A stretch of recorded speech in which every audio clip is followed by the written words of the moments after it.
있습니다. 147페이지에 이제 거기 네모 3번 등기의 형식에 의한 분류를 이제 같이 보십니다. 등기의 형식에 의한 분류.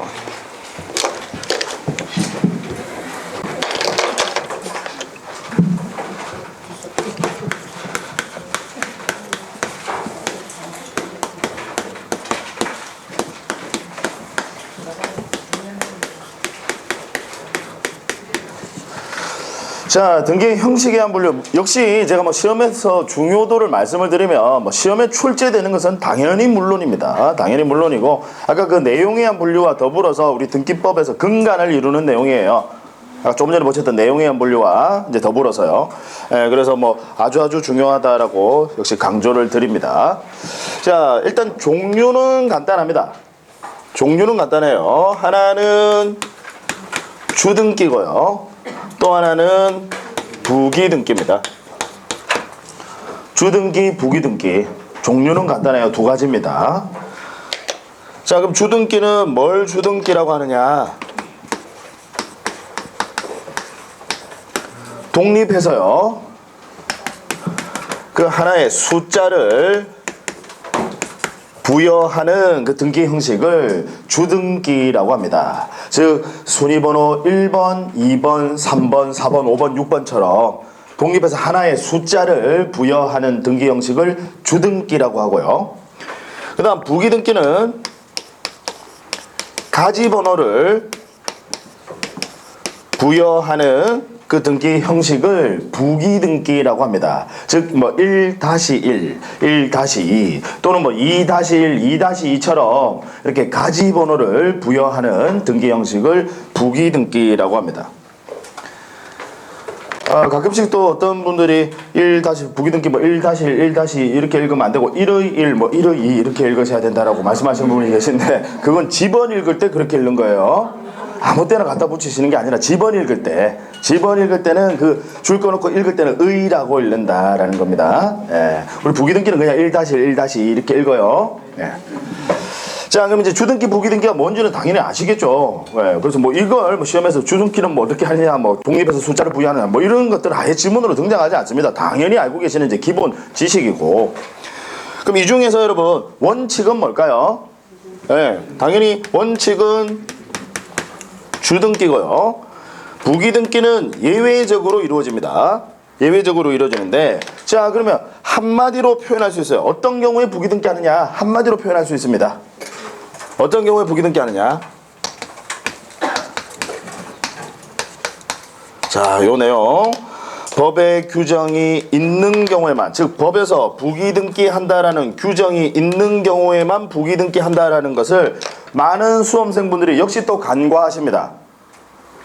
반드시 부기등기는 법에서 부기등기 한다라고 규정되어 있는 경우에만 부기등기 합니다. 따라서 만약에 부기등기 한다는 규정이 없으면 주등기 형식으로 합니다.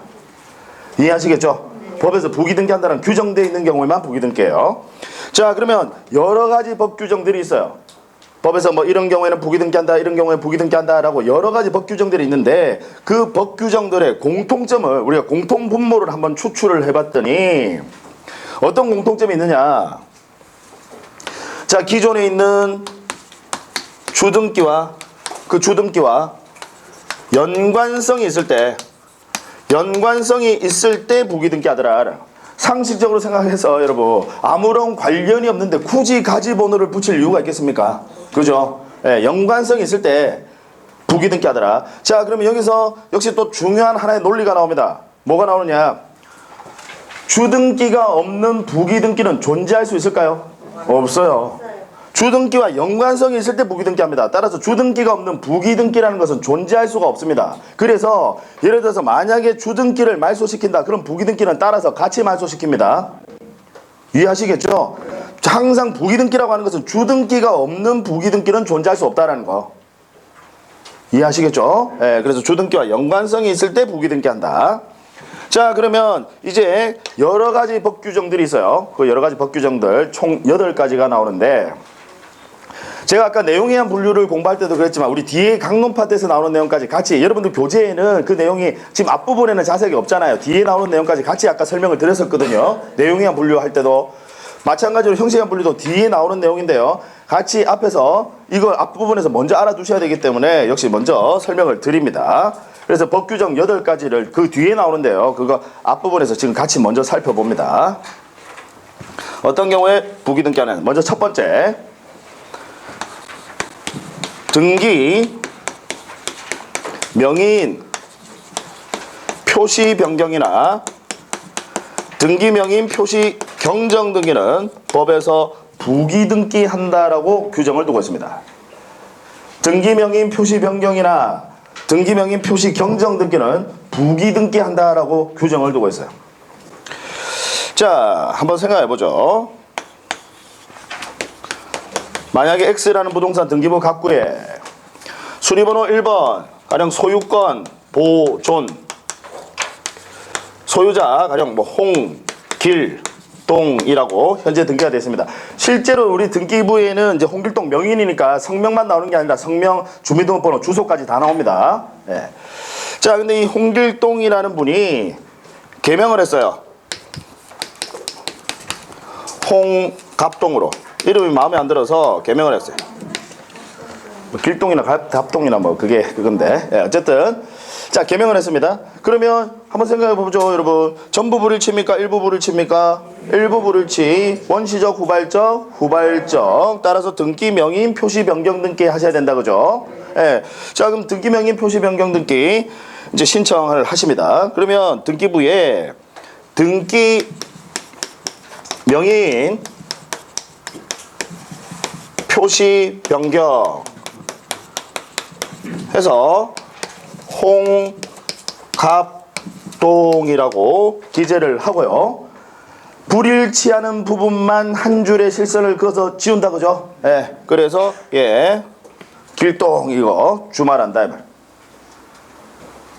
자, 그러면 이제 요거까지는 우리 앞에서 이제 살펴본 내용이고, 이제 등기 형식인데 위에 있는 소유권 보존 등기와 여러분 밑에 있는 이 등기 명의인 표시 변경 등기, 즉 위에 있는 이 주등기와 이 밑에 있는 등기 서로 간에 여러분 연관성이 있습니까, 없습니까? 있어요. 그래서 법에서 얘는 1-1로 2번으로 기재하는 게 아니라 1-1 부기등기 형식으로 한다라고 규정을 두고 있습니다. 충분히 이해하실 수 있겠죠? 예, 등기 명의인 표시 변경이나 경정 등기는 부기등기한다. 지금 여러분들은 이제 저랑 부기등기 한다고 규정되어 있는 법 규정을 지금 같이 보고 계시는 중입니다.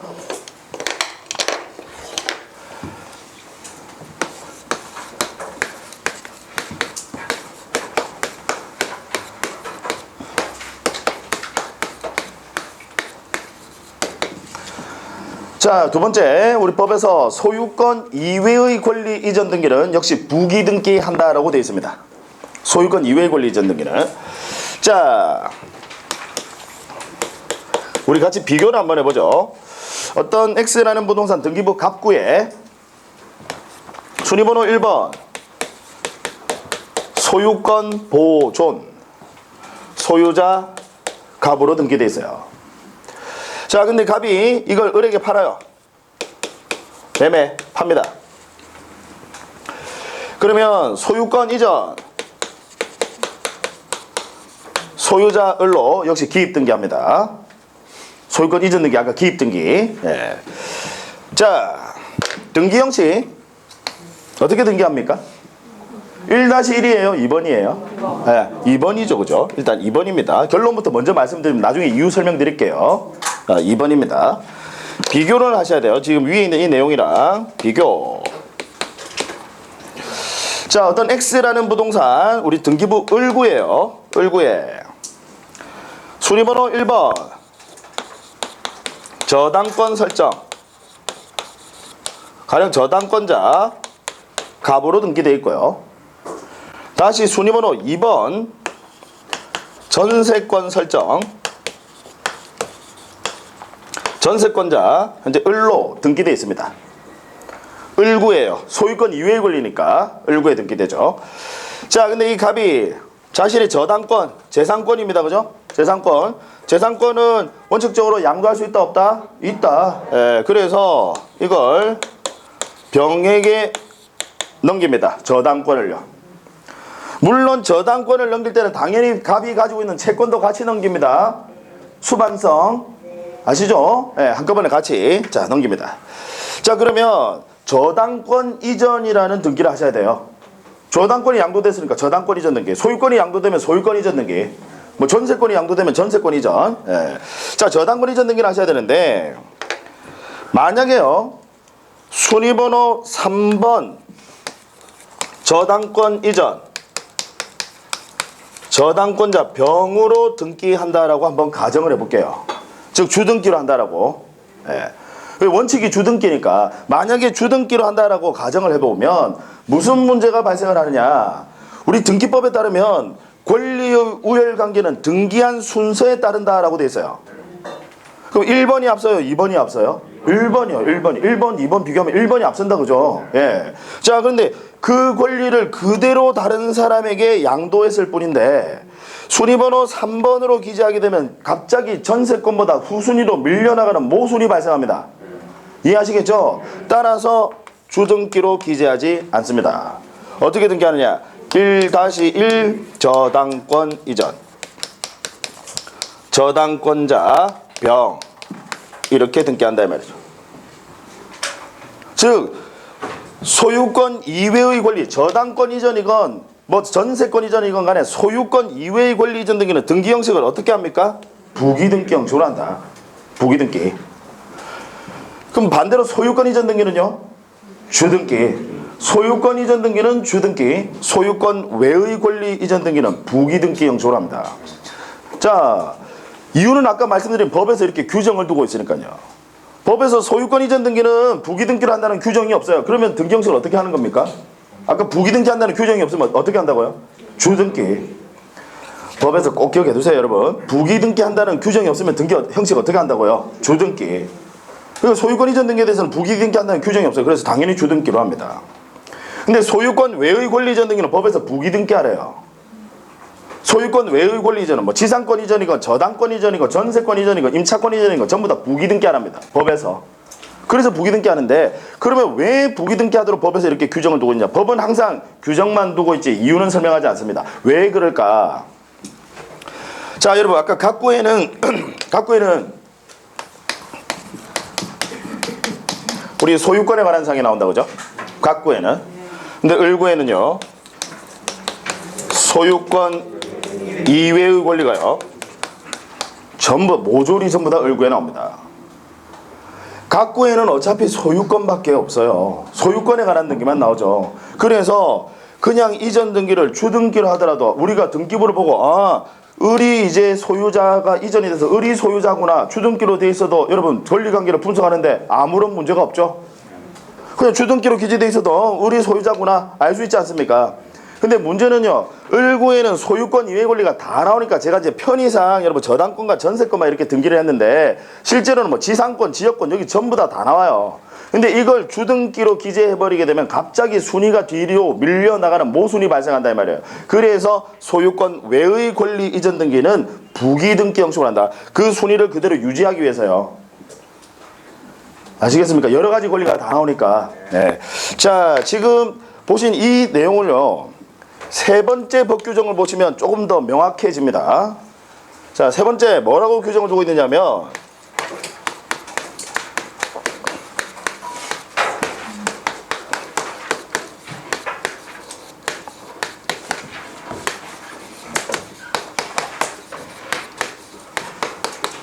자, 법에서요. 소유권 외의 권리에 대한 처분 제한 등기는 역시 부기등기로 한다라고 규정되어 있습니다. 소유권 외의 권리에 대한 처분 제한 등기는 부기등기로 한다.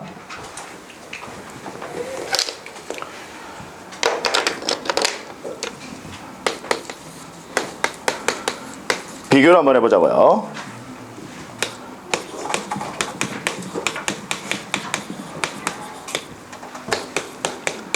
자, 가령 갑이라는 사람이 이 X부동산의 소유자입니다. 그래서 X부동산 등기부 갑구에 순위번호 1번 소유권 보존 소유자 갑으로 등기되어 있어요. 자, 근데 갑의 채권자 A가 돈 1억 원 받을 게 있어. 갑이 돈을 안 줘요. 그러면 어떻게 해야 됩니까, 여러분? 일단 소송하기 전에 돈 달라고 소송하기 전에 지금 금전적 권리 가지고 있다 그죠? A 금전 그래서 뭐 가압류 금전적 권리의 기초에서 상대방의 재산을 임시로 처분 제한 붙잡아 놓는다 말이죠. 붙잡아 놓으면 그걸 뭐라고 해요? 가압류. 그래서 A는 법원에 가서 가압류 신청을 합니다. 그럼 법원은 가압류 결정을 내리죠. 제출한 서면만 가지고 변론 거치지 않습니다. 가압류 결정. 그럼 가압류 등기는 어떻게 이루어지죠? 촉탁. 자, 일단 결론부터 말씀드리면요. 수리번호 2번 가압류권자 A로 등기합니다. 즉 주등기로 합니다. 비교를 한번 해보자고요.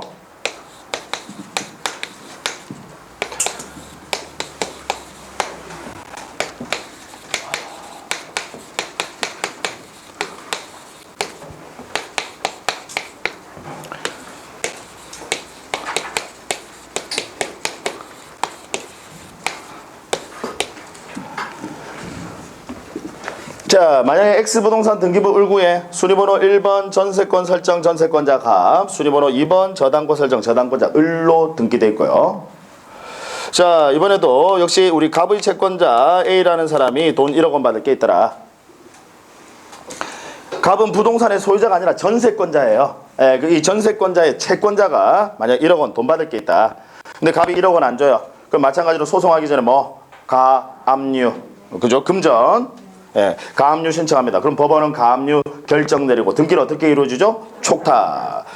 자, 그러면 이제 가압류 등기해야 되는데 역시 만약에 주등기로 원칙이 주등기니까 만약에 수리번호 3번 가압류권자 A로 등기한다라고 한번 가정을 해볼게요. 만약에 주등기를 한다라고 가정을 한번 해볼게요. 어느 권리가 가압류됐는지 알 수 있습니까? 없어요. 따라서 주등기로 기재하지 않습니다. 그럼 어떻게? 1-1 가압류권자 A 이렇게 등기합니다. 즉 부기등기 형식으로 한다. 법에서 부기등기하라고 되어 있거든요. 소유권 외의 권리에 대한 처분제한 등기 부기등기한다 라고 법에서 이렇게 규정을 두고 있어요. 그럼 이제 법 규정의 의미 아시겠습니까, 여러분? 자, 지금 보시다시피 갑구에는 뭐만 나와요? 소유권만 나오니까 그냥 주등기로 가압류하면 소유권이 가압류됐구나 라고 다 알 수 있잖아요. 그런데 을구에는 소유권 외의 권리가 다 나온다 이 말이죠. 그래서 이걸 주등기로 가압류를 해버리면 어느 권리가 가압류가 됐는지 알 수가 없지 않습니까? 이해하시겠죠? 그래서 소유권 외의 권리에 대한 처분 제한 등기는 법에서 부기등기 형식으로 한다. 그래서 만약에 전세권이 가압류되면 전세권 바로 밑에다가 부기등기, 그 다음 만약에 뭐 저당권이 가압류되면 역시 저당권 등기 바로 밑에다가 부기등기 2-1로. 이해하시겠죠? 네. 자, 또 가끔씩 이제 물어보시는 분들 중에 뭘 물어보시냐면 이 부기등기가 중간에 이렇게 끼워 등기가 돼요? 라고 이렇게 물어보시는 분이 계시더라고요. 네. 됩니다. 중간에 이렇게 나중에 지금 보세요, 여러분. 저당권 설정 등기가 먼저 했잖아요. 그리고 나중에 중간에 이렇게 끼워 넣기가 되느냐 물어보시는데 됩니다. 등기가 전산화되어 있거든요. 옛날에 종이 등기부 시절에는 안 됐었어요. 현재는 됩니다. 그래서 이렇게 나중에 등기부 보시다 보면 다 이렇게 중간에 이렇게 부기등기 중간에 끼워 넣기 합니다. 아시겠죠? 네. 자, 네 번째. 이게 하이라이트인데요.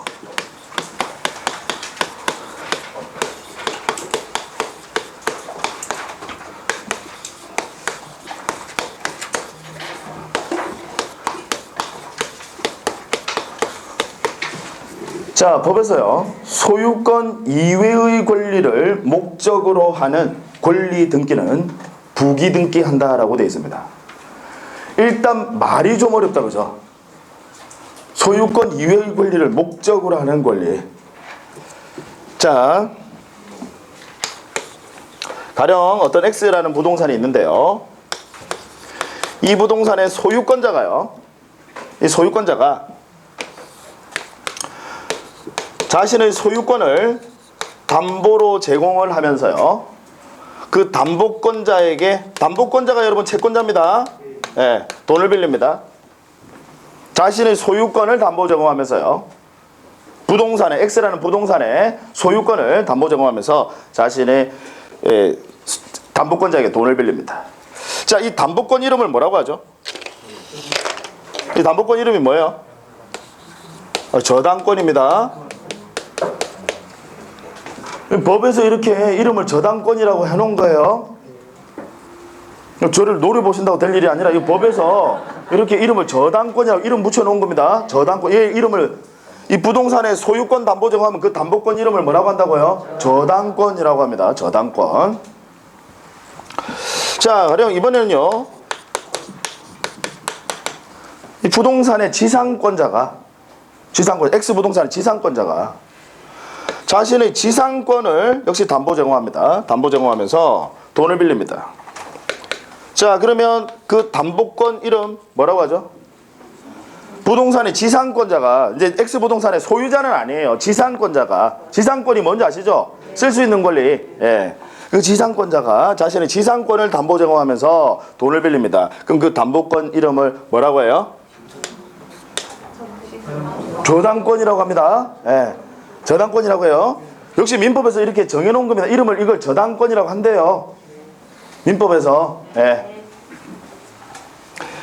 그 다음에 전세금 담보대출 뭐 이런 말 들어보셨죠? 예. 자, 전세권자가요. 부동산의 전세권자가 자신의 전세권을 담보 제공하면서 돈을 빌립니다. 그럼 담보권 이름을 뭐라고 해요? 역시 저당권. 역시 법에서 이렇게 이름을 붙여뒀습니다. 저당권. 자, 그 다음 이번에는요. 이 X부동산의 채권과 저당권을 이 채권과 저당권은 분리가 안 되잖아요. 예, 그래서 채권과 저당권을 이 X부동산에 대해서 채권과 저당권을 가지고 있는 사람이 자신의 채권과 저당권을 담보 제공하면서 돈을 빌립니다. 그 담보권 이름 뭐라고 해요? 이제 알아두시자고요. 권리질권이라고 합니다. 이걸 권리질권이라고 해요. 역시 이렇게 이름을 붙여놓은 겁니다. 네. 자, 아까 말씀드린 대로 법에서는 이렇게 규정만 두고 있습니다. 법에서 그냥 이걸 저당권, 뭐 이걸 또 저당권, 권리질권 이렇게 이름을 붙여놓고 있습니다. 이 법 규정에 여러분 공통점을 한번 찾아보죠. 법은 이렇게 규정만 두고 있는데 우리 공통점 한번 찾아봐요. 여러분 소유권 어떤 권능을 가집니까? 사용, 수익, 처분의 권능을 가지죠. 소유권. 지상권은요? 사용, 수익의 권능을 가진다 그죠? 전세권은 사용, 수익의 권능을 가지네요.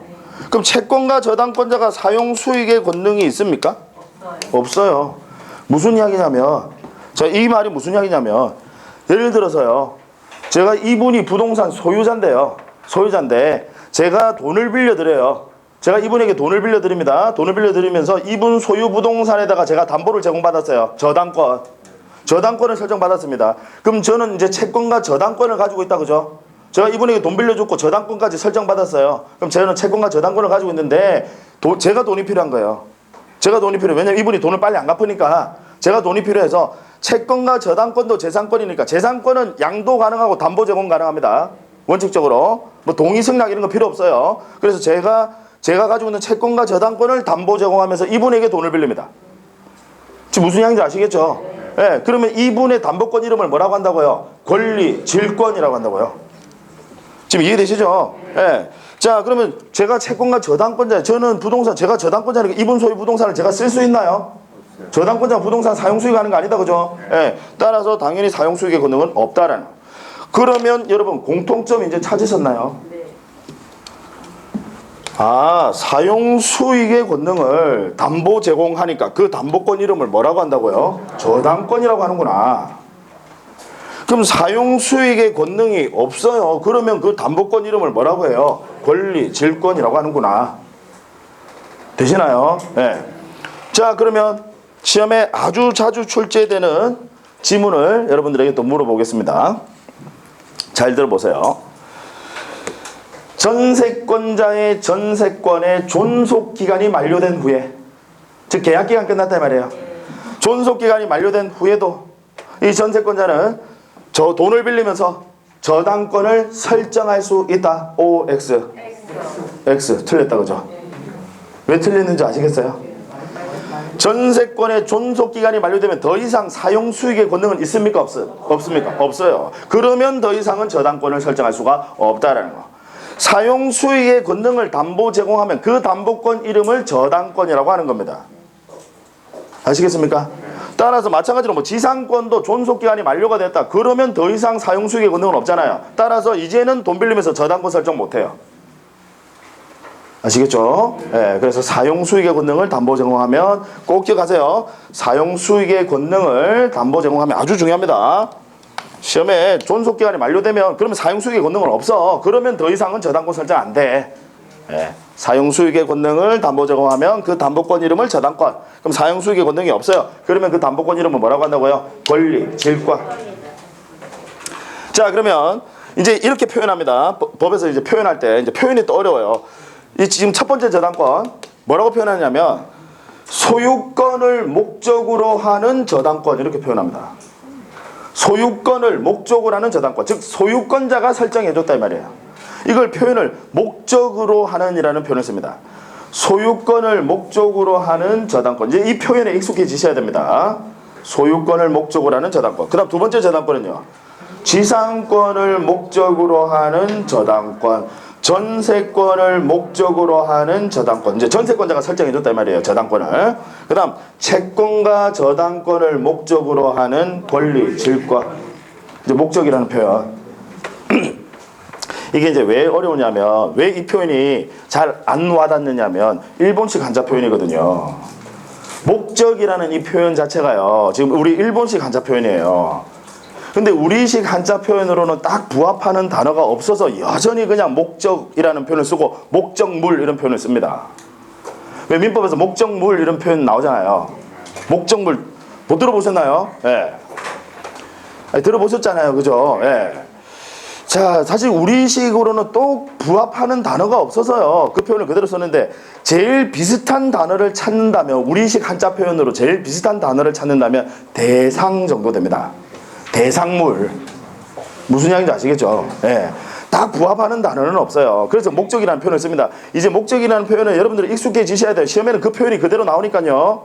민법이나 우리 등기법에서 그대로 그 표현이 나옵니다. 소유권을 목적으로 하는 저당권. 그러면 소유자가 설정해줬다 이 말이고, 지상권을 목적으로 하는 저당권 하면 지상권자가 설정해줬다 이 말이에요.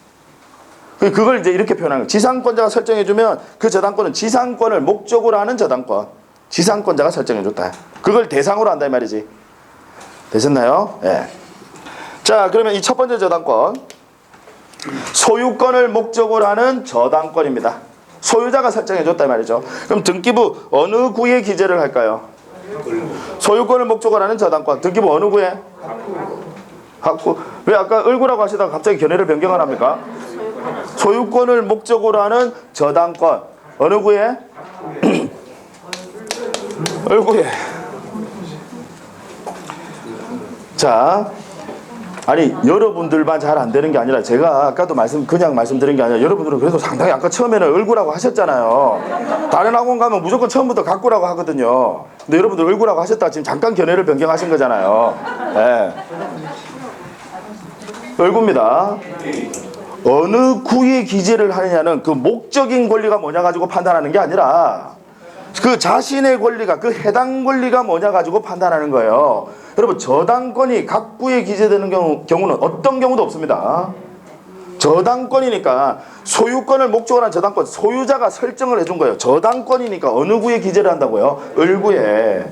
마찬가지로 지상권을 목적으로 하는 저당권입니다. 어느 구에? 을구에. 역시 저당권이네요. 을구에. 권리, 질권 역시 소유권 아니네요. 어느 구에? 을구에. 따라서 등기부 기재는 전부 다 을구에 기재합니다.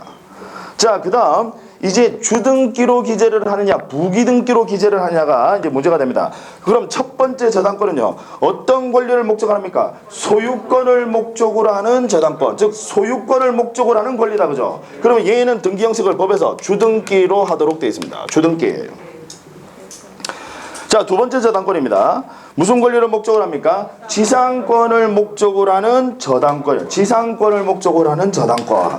즉 지상권, 소유권 외의 권리다, 그죠? 소유권 외의 권리를 목적으로 하는 권리다 이 말이에요. 소유권 외의 권리를 목적으로 하는 권리. 거기서 파생된 권리다 말입니다. 소유권 외의 권리를 목적으로 하는 권리니까 등기형식은 소유권 외의 권리를 목적으로 하는 권리는 등기형식 어떻게? 부기등기. 마찬가지로 세 번째 저당권. 전세권을 목적으로 하는 권리입니다. 소유권 외의 권리를 목적으로 하는 권리네요. 등기형식은 부기등기. 그 다음 채권과 저당권. 권리질권, 채권과 저당권을 목적으로 하는 권리다. 그죠? 채권과 저당권 역시 소유권 외의 권리죠. 소유권 외의 권리를 목적으로 하는 권리니까 등기형식은 부기등기. 자, 그러면 결론입니다. 어느 구의 기재를 하느냐. 중요해요, 여러분. 이게 조금 빨리 되면 등기법이 이제 빨리 돼요. 이게 조금 빨리 되면 등기법이 빨리 되는데 보통은 경험상 한 7, 8월 정도 돼야 이제 답을 제대로 하시더라고요. 경험상 항상 그렇더라고. 이게 한 5, 6월 정도 됐을 때 제가 딱 물어보면 이게 답이 딱 나오면 이제 여러분들은 막 전원 막 등기법 전부 다 12문제 가까이 맞추실 건데 최대한 빨리 되도록. 사실 이게 민법에서 나오는 내용인데 여러분들이 이 민법에서는 이 파트를 지금 포커스로 안 잡으니까 무슨 양인지 아시겠죠? 그래서 여기서 우리 등기법에서는 얘가 지금 포커스가 중요하단 말이에요. 그래서 이게 등기법에서 잘 되려면 이게 빨리빨리 여러분들 걸로 만드셔야 돼요. 자꾸 익숙하게 만드셔야 됩니다. 자, 다시. 어느 구의 기재를 하느냐는 그 해당 권리가 뭐냐 가지고 판단하는 거다. 목적인 권리가 뭐냐 가지고 판단하는 게 아니라. 따라서 저당권, 권리질권 전부 다 소유권 외의 권리니까 등기부는 어느 구에? 을구에 기재한다. 그 다음 이제 주등기로 기재를 하느냐 부기등기로 기재를 하느냐는 목적인 권리가 뭐냐 가지고 판단하는 겁니다. 그래서 첫 번째 소유권을 목적으로 하는 저당권, 즉 소유권을 목적으로 하는 권리는 주등기. 그 다음 지상권, 전세권, 채권, 저당권 얘들 전부 다 소유권 외의 권리다. 그죠? 지상권, 전세권, 채권, 저당권 전부 다 소유권 외의 권리잖아요. 항상 우리 등기법에서는 소유권이 아니면 나머지는 전부 다 소유권 외의 권리입니다. 따라서 소유권 외의 권리를 목적으로 하니까 등기형식은 어떻게? 부기등기. 소유권 외의 권리를 목적으로 하면. 그래서 목적인 권리가 주등기로 하느냐 부기등기로 기재를 하느냐는 목적인 권리가 뭐냐 가지고 판단하는 겁니다. 주등기로 기재하느냐 부기등기로 기재하느냐는 목적인 권리가 뭐냐 가지고 판단하는 거고 어느 구에 기재를 하느냐는 해당 권리가 뭐냐 가지고 판단하는 거다. 자, 그러면 이제 같이 등기부 기재례를 통해서 같이 등기부 기재례를 보면 이제 여러분들이 좀 더 명확하게 이해를 하실 겁니다. 자, 가령 A가 X 부동산의 소유자입니다. A가 소유자. 자, 요 A가요. 부동산 소유자입니다. A가.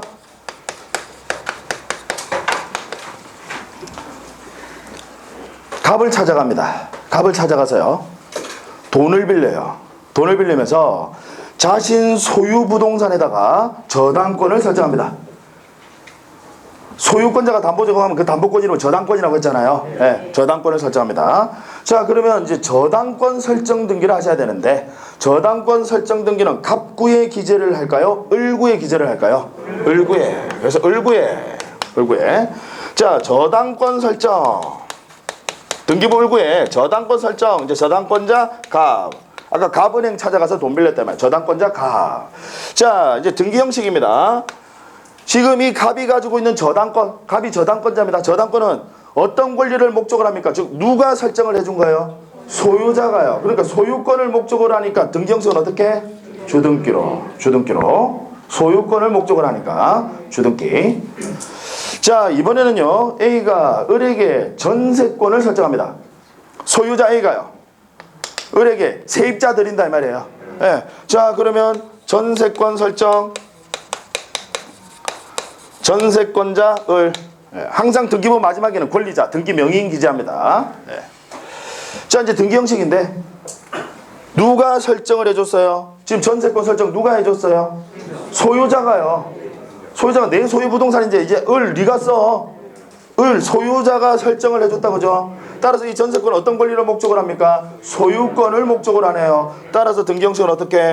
주등기로. 2번. 수리번호 2번 전세권 설정. 전세권자 을. 자, 이번에는요. 을이 돈이 필요해요. 전세권자 을이 돈이 필요합니다. 병에게 돈을 빌리고 자신의 전세권을 담보로 제공합니다. 병에게 돈을 빌리고요. 전세권을 담보 제공합니다. 그러면 이 담보권의 이름을 뭐라고 하죠? 전세금 담보대출. 아까 전세권 담보 제공하면 담보권 이름을 뭐라고 해요? 저당권. 전세권 사용수익의 권능이니까 담보 제공하면 저당권. 예. 자, 따라서 저당권 설정 등기하셔야 됩니다. 저당권 설정. 저당권자 병으로 등기합니다. 우리 병에게 돈을 빌리면서 저당권을 설정해 줬어요. 자, 그래서 저당권자 병. 문제는 등기 형식이죠.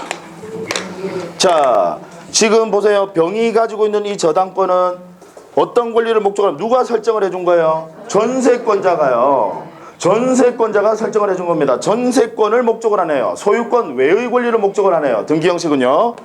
2-1 부기등기로 한다. 이거 만약에 여러분 생각해 보세요. 주등기로 기재한다 생각해 보세요. 큰일 납니다. 누가 돈 빌린 게 돼? 주등기로 기재하면 누가 돈 빌린 게 돼버려요? A가요. 소유권을 목적으로 하는 저당권이 돼버리니까. 이해하시겠죠? 그래서 이때는 부기등기, 소유권 전세권자가 설정을 해줬으니까 전세권자가 저당권을 설정한 거니까 소유권 외의 권리를 목적으로 하니까 부기등기. 자, 이번에는요, 갑이라는 사람이 자신이 가지고 있는 갑은 저당권자죠. 갑은 저당권자입니다. 그럼 A에 대해서 뭐도 가지고 있어요? A에 대해서 채권도 가지고 있고 저당권도 가지고 있잖아요. 채권과 저당권은 분리가 돼야 안 돼요? 안 돼요. 그래서 한꺼번에 채권과 저당권을 한꺼번에 담보로 제공을 합니다. 정에게 돈을 빌려요. 담보 제공하면서 정에게 돈을 빌립니다. 자, 그러면 이 정의 담보권 이름 뭐라고 합니까? 권리질권. 채권과 저당권을 가지고 있는 자가 그걸 담보 제공하면서 돈을 빌립니다. 그걸 권리질권이라고 합니다. 자, 그러면 권리질권 설정 등기 하셔야 돼요. 권리질권 설정. 1-1일까요? 순위번호 3번일까요? 1-1. 아시겠죠? 1-1.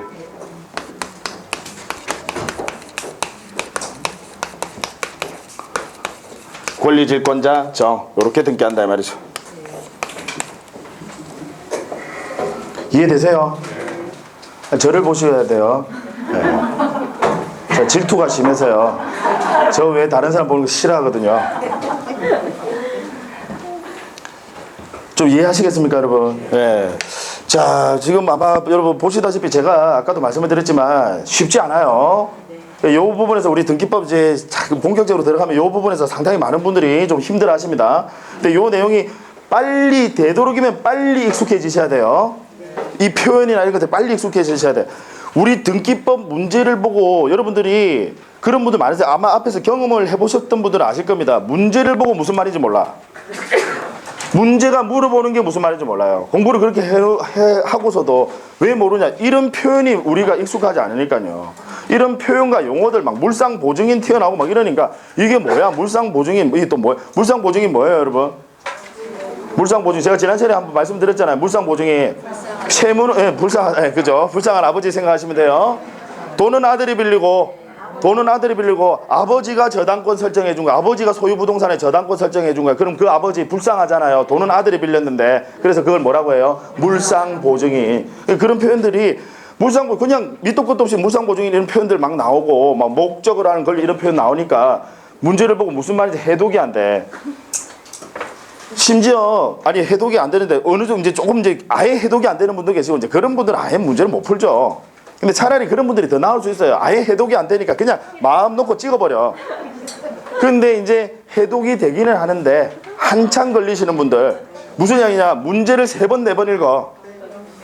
문제를 3번, 4번 읽어요. 한 번만에 그 문제를 이해를 못하는 거야. 뭘 물어보는지. 그러니까 3번, 4번을 읽어요. 이제 그러면 시간이 부족해요. 오히려 그런 분들이 더 안타깝습니다. 공부를 어느 정도 하셨는데 그게 안 되는 거야. 딱 보고 바로 이게 탁탁 그림이 그려지고 와닿아야 돼. 그래야 여러분 시간 내에 그게 문제가 풀어져요. 자꾸 익숙하게 빨리 만드셔야 됩니다. 네. 자, 지금 우리 뭐 보고 계시는 중이죠? 부기등기 하는 경우 보고 계시는 중입니다. 부기등기 하는 법의 규정 지금까지 4가지 보셨어요. 4가지 보셨습니다. 앞으로 4가지가 더 남았어요.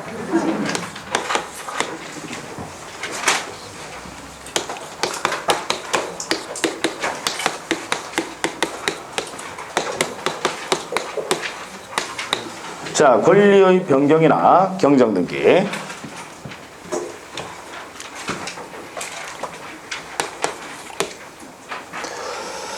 자, A가 X부동산의 소유자입니다. 이 소유자 A가 갑에게 돈을 빌려요. 그래서 순위번호 1번 저당권 설정. 순위번호 1번 저당권 설정. 저당권자 갑 채권금액 1억 원. 갑에게 1억 원 돈을 빌립니다. A가 이 부동산 소유자가요. 소유자가 설정을 해줬어. 그러면 갑이 가지고 있는 저당권은 소유권을 목적으로 하는 저당권이니까 등기 형식은 어떻게? 주등기로. 그래서 순위번호 1번 저당권 설정 저당권자 갑 채권금액 1억 원으로 현재 등기가 되어 있습니다. 자, 이 상태에서 A가 갑을 찾아가서 5천만 원을 더 빌립니다. 그러면 채권금액이 1억 5천이 된다 그죠? 채권금액이. 자, 전부 불일치, 일부 불일치, 일부 불일치, 원시적, 후발적 따라서 변경등기 방식으로 시정합니다. 그럼 변경등기는 종류가 세 가지. 부동산 표시변경, 등기명인 표시변경, 권리변경. 그 중에서 뭐예요? 권리변경. 그럼 지금 권리 중에서도 무슨 권리? 저당권. 따라서 저당권 변경. 저당권자가 채권금액 1억 5천. 그러면 불일치하는 부분만 한 줄에 실선을 그어서 지운다 그죠? 아까 변경이나 경정은 불일치하는 부분만. 말소 등기는 그냥 전부를 주말. 자, 여러분 서로 연관성이 있습니까 없습니까? 있어요. 그래서 1-1 부기등기 형식으로 합니다. 연관성이 있으니까요. 비교를 하셔야 됩니다.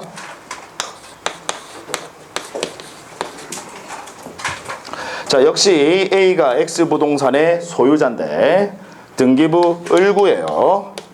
순위번호 1번 저당권 설정 저당권자 갑 채권금액 1억 원. 그 다음 순위번호 2번 전세권 설정 전세권자 을로 현재 등기가 되어 있습니다. 자, 이 상태에서요. 역시 A가 갑을 찾아가서 5천만 원을 더 빌립니다. 돈을 5천만 원 더 빌려요. 그러면 이제 채권금액 1억 5천이 된다 그죠? 예. 자, 저당권 변경 등기 하셔야 되는데 5천만 원 더 빌리니까 저당권 변경 등기 하셔야 되는데 문제는 만약에 이 경우에 1-1로 등기한다라고 한번 가정을 해볼게요. 연관성이 있다라고 해서 부기등기한다라고 한번 가정을 해보겠습니다. 아까 권리의 우여관계는 등기한 순서에 따른다. 그러면 이 경우에 만약에 X부동산이 경매가 들어가게 되면요. 경매가 들어가게 되면 선순위 저당권자가 앞에서 여기 1-1로 해서 1억 5천 부기등기를 한다라고 한다면 1억 5천만 원을 다 배당받고 나서 남는 돈이 있을 때 을이라는 이 전세권자가 배당을 받게 됩니다. 이해하시겠죠? 자, 여러분 을 만약에 부기등기 하게 되면 을 불리해요? 불리하지 않아요? 불리해요. 불이익을 입는 이 저당권에 있어서 을은 제3자입니다. 저당권에 있어서 당사자는 A와 갑이지. 그죠? A가 돈 빌린 사람이고 갑이 돈 빌려준 사람이고 당사자는 A와 갑이고 얘는 불이익을 입는 제3자다 그죠? 불이익을 입는 제3자를 뭐라고 해요? 이해관계인. 불이익을 입는 제3자 이해관계인. 그럼 지금처럼 즉 후순위 권리자 즉 이해관계인이 있는 경우에 이거 부기등기하게 되면 얘한테는 을에게는 불측의 손해가 발생합니다. 법은 항상 공평해요. 그래서 이때는 만약에 이해관계인 을이라는 사람이 야 그냥 갑 너 부기등기해도 좋아 라고 승낙을 해주면 그러니까 미친 거죠. 물론 제하고는 어울리지 않는 표현이지만 그죠? 사실상 이론상으로는 가능하다는 거예요. 어쨌든 이론상으로는 얘가 만약에 승낙을 해준다면 부기등기 연관성이 있는 거니까. 근데 일반적으로 이해관계인이 승낙을 해줄 리가 없다 이 말이에요. 그러면 이때는 등기를 어떻게 하느냐? 순위번호 3번 저당권 변경 저당권자 갑 채권금액 1억 5천으로 등기합니다. 순위번호 3번 즉 주등기로 한다 이 말이죠. 순위번호 3번 저당권 변경 저당권자 가. 채권금액 1억 5천으로 등기합니다. 자, 그러면 여기서 또 질문. 이 경우에 순위번호 1번 갑의 1억 원 등기, 요 1억 원 주말하면 될까요? 안 될까요? 안 돼요. 아까 부기 등기할 때는 어떻게 했어요? 주말. 왜 부기 등기할 때는 1번 주등기 가지고 권리 효력관계, 우열관계 따지거든요. 1-1 주등기일 때는 그냥 이거 주말하시면 돼. 아니, 부기 등기일 때는. 밑에 부기 등기할 때는 그냥 주말하시면 되는데 지금 주등기할 때는 주말하면 큰일 나요. 만약에 X부동산 경매 들어가면 갑이 먼저 앞에서 1억 원은 받아야 될 거 아니에요. 그죠? 그러니까 이거는 주말하면 돼야 안 돼요? 안 돼요. 그러면 여러분들 또 의문이 드셔야 돼. 무슨 의문이 드셔야 되느냐? 이거 주말하면 안 될 것 같으면 여기에 5천만 원이라고 등기해야 되는 거 아니냐? 네, 그렇게 또 의문을 가지셔야 됩니다. 네, 당연히 그 의문이 드는 게 이제 정상인데, 물론 여러분들이 비정상이라는 건 아니에요. 네, 의문이 안 드셨다고 비정상이라는 건 아니고. 자, 우리 등기 실물에는요, 우리나라 법원 등기 실물에는 변경 등기의 경우에는 변경된 금액 전체를 기재하도록 합니다. 변경 등기의 경우에는 그 변경된 금액 전체를 기재하도록 하고, 다만 권리관계의 분석은 어떻게 하느냐. 만약에 X부동산이 경매가 들어가게 되면 앞에서 갑이 1억 원을 먼저 배당받고요. 그 다음 을이 전세금을 배당받고, 그러고도 남는 돈이 있으면 1억 5천 한돈에서 앞에서 1억 원은 배당받았으니까 5천만 원 한돈에서 3순위로 배당받는 것으로 해석합니다. 이해하시겠죠? 근데 변경 등기의 경우는 변경된 금액 전체를 기재하도록 합니다. 되셨나요? 예. 자, 그러면 제가 아까 권리 변경이나 경정 중요하다고 했죠. 예. 정리 잘 하셔야 돼요. 원칙. 권리 변경이나 경정. 지금 요 위에 있는 얘가 원칙이에요. 얘가 원칙. 변경이나 경정이라고 하는 것은 서로 연관성이 있는 거잖아요. 그죠? 위에 있는 그 기입등기, 주등기와 연관성이 있는 거 아닙니까? 따라서 원칙은 주등기, 부기등기, 부기등기 관련이 있는 거니까 부기등기, 권리의 변경이나 경정등기는 부기등기. 다만 예외적으로 이해관계는 있을 때, 쉽게 이야기하면 후순위 권리자, 여기 이해관계는 있을 때, 그 이해관계인이 얘가 맛이 갔어. 그래서 승낙을 해주는 거예요. 야, 부기등기 해도 좋아 라고 승낙을 해줍니다. 그러면 이때는 부기등기 합니다. 승낙을 해주면 부기등기. 근데 일반적으로 이해관계인이 승낙을 해줄 리가 있습니까? 없어요. 그러면 이때는 어떻게? 주등기로 기재한다. 주등기로. 아주 중요합니다. 아주 중요합니다. 승낙을 해주지 않으면요, 권리의 변경이나 경정 등기는 승낙을 해주지 않으면 등기영세는 어떻게 한다? 주등기로 기재한다. 변경이나 경정이라고 하는 것은 연관성이 있는 거니까 원칙은 부기등기인데, 거기다가 이해관계인이 있더라도 이해관계인이 맛이 가서 승낙까지 해주면 그러면 역시 부기등기인데, 만약에 이해관계인이 승낙을 해주지 않는다 그러면 등기영세는 어떻게 하느냐? 주등기로 한다. 자, 지금까지 5가지 보셨는데요. 5가지 보셨는데 제가 여러분들에게 한번 질문을 해보겠습니다. 제일 처음 보셨던 우리 부기등기 하는 경우 중에서 첫 번째, 자 보세요. 등기 명의인 표시 변경이나 경정 등기. 제가 이제 질문합니다, 여러분. 등기 명의인 표시 변경이나 경정 등기는 항상 부기등기로 한다. OX. 제가 이제 시험에 나오면 여러분 정확하게 아셔야 돼요. 그래야 시험에 나오면 여러분 항상이란 글자 붙더라도 당황하지 않는 거예요. 정확하게. 등기 명의인 표시 변경이나 경정 등기는 항상 부기등기로 한다. OX. O입니다. 예외 없어요. 예외 없습니다. 등기 명의인 표시 변경이나 경정, 얘는 항상 부기등기예요. 예외 없습니다. 항상 부기등기. 그 다음 또 질문합니다. 소유권 이외의 권리 이전 등기는 항상 부기등기한다. 소유권 이외의 우리 권리 이전 등기는 항상 부기등기한다. OX. 소유권 X. 여러분 그냥 왜 X라고 하시죠? 그러면 X라고 생각하시면 뭐 때문에 X? 소유권 외의 권리 이전이 그럼 주등기를 하는 경우가 있습니까? 그냥 감으로 O는 아닐까요? 뭐 이런 항상이란 글자가 벌써 썼으니까 그런 거예요. 항상 부기등기로 합니다. O입니다. 예외 없습니다. 예외 없어요. 정확하게 정리하시자고요. 지금 등기 명의인, 아까 등기 명의인 표시 변경이나 경정 등기 항상 부기등기입니다. 그 다음 소유권 외의 권리 이전, 소유권 이전 등기는 주등기인데 소유권 외의 권리 이전은 항상 부기등기입니다. 아시겠죠? 예외 없어요. 그 다음 소유권 이외의 권리에 대한, 역시 소유권 이외의 권리에 대한 처분 제한 등기는 항상 부기등기를 한다. OX. O예요. O. 예외 없어요. 소유권에 대한, 지금처럼 소유권에 대한 처분 제한 등기는 주등기지만 소유권 외의 권리에 대한 처분 제한 등기는 항상 부기등기입니다. 예외 없습니다. 그 다음 소유권 외의, 역시 또 소유권 외의 권리를 목적으로 하는 권리 등기는 항상 부기등기를 한다. OX. O. 왜? O해요. 소유권을 목적으로 하는 권리 등기는 주등기, 항상 주등기.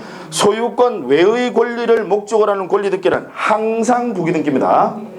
예외 없어요. 아시겠죠? 네. 그 다음 권리의 변경이나 경정 등기는 항상 부기등기로 한다. OX. X. 얘는 이제 드디어 X예요. 그래서 중요하다라고요. 그래서 출제자들이 이걸 거의 시험에 빠지지 않고 출제를 합니다. 권리의 변경이나 경정 등기는 원칙은 부기등기지만 이해관계인이 승낙을 해주지 않을 때는 주등기 형식으로 한단 말이에요. 그래서 얘는 항상 부기등기라고 나오면 X예요. 나머지는 지금 전부 다 항상 부기등기입니다. 예외 없어요. 정리하실 때 정확하게 정리를 해 주시자고요. 자, 그 다음 이제 6번, 7번, 8번입니다. 6번, 7번, 8번.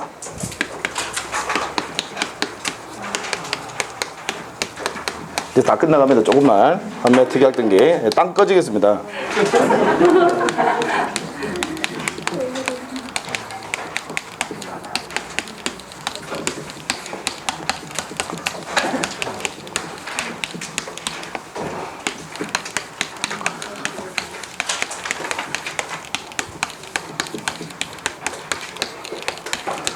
자, 이제 세 가지 끝이에요. 환매 특약 등기, 공유물 분할 금지 특약 등기, 권리 소멸 특약 등기. 역시 세 가지는요, 항상 법에서 부기등기 한다라고 되어 있어요. 항상 부기등기입니다. 그러니까 여기 동그라미 5번 제외하고는요, 항상 다 부기등기입니다. 법에서 항상 부기등기 합니다. 자, 그러면 이 세 가지는 공통점이 있다, 그죠? 무슨 공통점? 특약. 특약. 자, 그래서 이 세 가지는요, 특약으로서 법에서 부기등기 한다라고 되어 있습니다. 특약으로서 부기등기 하는 경우다. 세 가지. 제가 한번 질문해 볼게요. 모든 특약은 부기등기로 한다. OX. 이제 항상 이제 여러분 항상 뭐 모든 이런 말만 들어오면 그죠? 모든 특약은 부기등기 한다. X입니다. X예요. 여러분 모든 특약은 부기등기 한다. 아니에요. 아까 말씀드렸다시피 부기등기는 부기등기 한다는 규정이 있는 경우에만 부기등기 합니다. 부기등기 한다는 규정이 있는 경우에만 부기등기 한다고요. 그래서 우리 법에서는 특약으로서 이 세 가지를 부기등기 하는 경우로 정하고 있어요. 그래서 여러분 당연히 외워주셔야 됩니다. 모든 특약이 부기등기 할 것 같으면 외우실 필요 없어요. 그냥 특약이란 말만 들어가면 다 부기등기니까 외우실 필요 없어요. 무슨 얘기인지 아시겠죠? 법에서 부기등기 한다라는 규정을 두고 있는 것만 부기등기 합니다. 모든 특약이 다 부기등기 하는 게 아니라. 그래서 세 가지 외우셔야 됩니다. 반드시요. 환공권, 환매 특약, 공유물 분할 금지 특약, 권리 소멸 특약. 세 가지. 자, 요 부분은 나중에 강론에 가시면 제가 그때 또 자세하게 설명을 드릴 건데요. 자, 일단 간단하게 들어보세요. 이제 뭔지만 설명을 좀 드립니다. 환매 특약이라는 게 뭐냐면 제가 이제 이분에게 파는 거예요. 제 소유 부동산을 이분에게 팔아요. 매매 계약을 체결함과 동시에 일정 기간이 지나면 다시 돌려 사기로 계약을 하는 거예요. 다시 내가 돌려 산다라는 겁니다. 자, 돌려 사는 것을 환매라고 하는데 우리 민법에 따르면요, 환매 계약은 반드시 매매 계약과 동시에 이루어져야 한다라고 강행 규정입니다. 반드시 동시에 이루어져야 한다. 그래서 따라붙는 계약이니까 부수적 계약이니까 특약이라는 표현을 써요. 매매 계약과 반드시 동시에 이루어져야 됩니다. 나중에 매매 계약 팔고 난 이후에 나중에 환매 계약을 한다. 무효입니다. 반드시 동시에 이루어져야 한다. 그러면 매매를 원인으로 하는 소유권 이전 등기를 하고 바로 밑에다가 환매 특약 등기를 부기 등기 형식으로 합니다.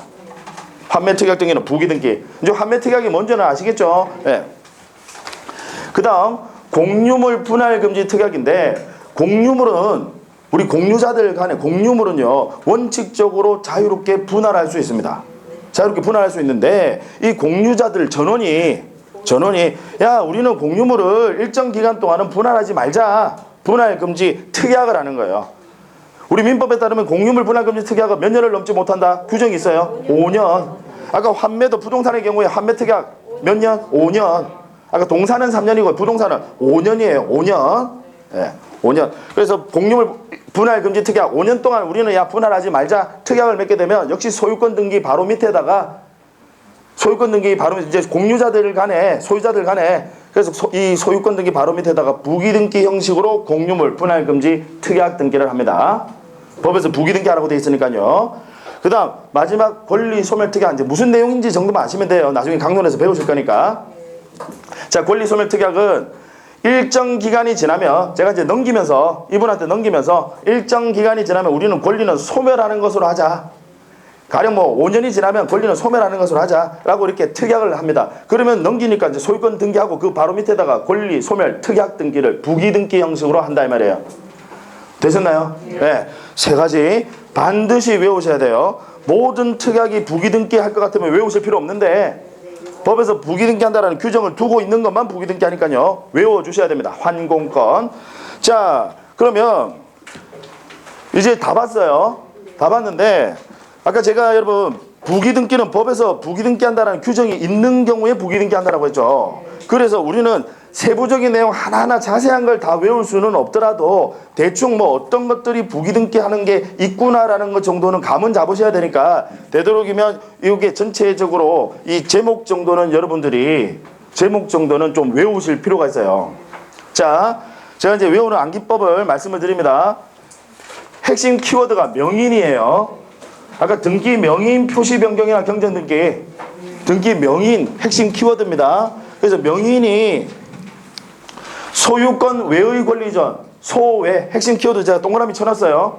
소외, 소유권 외의 권리전.